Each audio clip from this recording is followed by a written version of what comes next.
Hey toy fans, I'm D21Beast and welcome back to day number 3 of my 13 days of Halloween video review series. If you don't know what this series is about or the contest related to it, definitely check the link in the description below this video. But today we're looking at Nightcrawler from X-Men Evolution. Now this figure did tie into the animated series of the same name and was released by Toy Biz in 2001.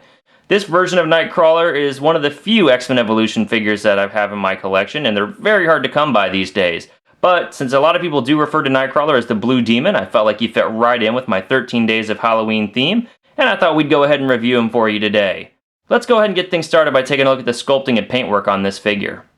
Taking a look at this Nightcrawler figure up close, the first thing you're going to notice is that really nice head sculpt and those really clean paint apps on the face, and I think that's my favorite part really about this figure. You'll also see that he does have the longer hair sculpt that was consistent with the Nightcrawler from this animated series, and I think that this is the only time we ever saw Nightcrawler in general with hair this long.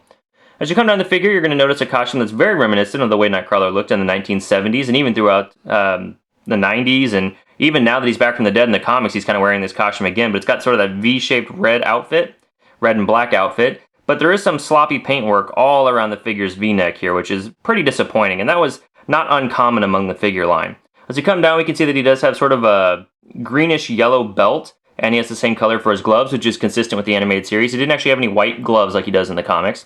As you come down the figure, you are going to see that he has these red boots here. And again, in the comics, those are typically white, but on the animated series, they made them red. And coming up this sort of slender sculpt here, we do have the figure's tail. No bendy wire in this tail, which is kind of interesting. It just kind of sticks straight out, or you can kind of hold it in place and it'll stay for a little bit, but that's kind of a failing of the figure, if you ask me. And as we come up the back here, we do have the continuation of sort of the red V outfit that Nightcrawler's known for wearing. So overall, the sculpting's pretty nice on this figure. It's very accurate to the animated series, but the paintwork is just a little bit weak, unfortunately. For accessories, Nightcrawler actually comes with this Danger Room playset piece that you see here, and this is kind of a big deal. In the early 2000s, costs of plastic weren't as bad as they are now, and figures regularly came with giant playset pieces, sometimes an extra figure in the box with the main figure you bought, or really just any number of things, and that's kind of limited a bit as the cost of plastic has risen, but Nightcrawler's got this great playset piece here that we were definitely spoiled with in the early 2000s. As you take a look at it, you can see that there is sort of a brushed metal texture all over the whole playset piece, which is really great. Lots of sculpted detail, and the first thing I'll show you here is that there's actually a swing-out metal arm for Nightcrawler to practice with, and on the back there's actually a flame hoop that turns out, so that's pretty cool. Plus you have this sort of metal base here that slides left and right, and a turret actually moves with that metal display piece. And there's even a button here with an X logo that when you flip it, will launch the figure. So a lot of play options with this piece. I mean, this is really cool for anyone who is definitely getting these figures for play. It also makes a great display piece for the Nightcrawler figure in general. And we'll just go ahead and take a quick look at the back of it even.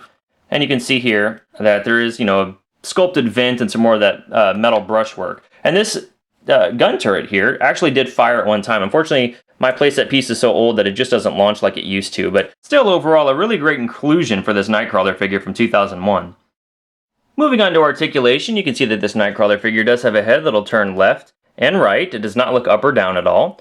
He does have a ball-jointed shoulder that allows his arm to move all the way around, as well as bending out from the body that far and up and down. He does have a single-jointed elbow that moves in that far and moves out that far. There is no rotation at the elbow. He does have a rotation here at the wrist, but neither one of the wrists on my Nightcrawler figure have ever moved since I bought the figure, and I'm afraid to kind of force that and make the arm break. It is a bit thin. But then he does have an articulated ankle or wrist here that moves down. Oh, come on, that far, and does move back that far, so great range of motion there. As far as the waist or body is concerned, he does have a waist swivel that turns a full 360 degrees. He's got standard hip joints that move forward that far and move back that far. He does have a single-jointed knee, as well as having a single-jointed ankle, and then he's got foot articulation that moves back and forward. And again, that tail doesn't really rotate, doesn't have a bendy wire, it's just kind of static and stationary. So, wish that had a bendy wire, and that would make this articulation perfect, but otherwise, a great range of motion for an early Toy Biz figure from 2001. Height-wise, we can see that this Nightcrawler figure does stand at right around 5.5 inches tall. For some size comparison, here we have X-Men Evolution Nightcrawler compared to the Marvel Legends Nightcrawler figure with the more classic colors and costume design. And here he is compared to the Alan Cumming version of Nightcrawler from X2 X-Men United. And finally, here he is compared to the Marvel Legends Infinite Series Wolverine. You look a lot hairier as a teenager, Elf. Mein Gott, you're one to talk. Alright, toy fans, well that's my review of Nightcrawler from X-Men Evolution, released by Toy Biz in 2001. And overall, I do have a bit of a sentimental attachment to this figure, but I do think he's a figure worth checking out if you can find him for a good price, and that's going to be the hard thing, because these figures are long out of production. But this is a pretty decent figure for 2001. He's got some great articulation, he's got that fantastic Danger Room accessory, he's got a great head sculpt. The only real detractors for this figure for me are the tail. It's just strange that it kind of sticks straight out and doesn't have any articulation or any wire in it, and the paintwork is a bit splotchy from the neck down. But outside of that, this figure is a bit of a joy to have, and I do encourage you guys to find him if you can find him for a good price. And you will have to search online or at toy conventions or what have you. You will not find this guy at retail. Well, thanks for watching this review, guys. I hope you enjoyed it. This is day 3 of my 13 days of Halloween, so definitely check the link in the description below if you want to know more about that contest or more about what to expect moving forward as we get closer towards Halloween. Stay tuned for day 4, and we'll catch you next time, guys.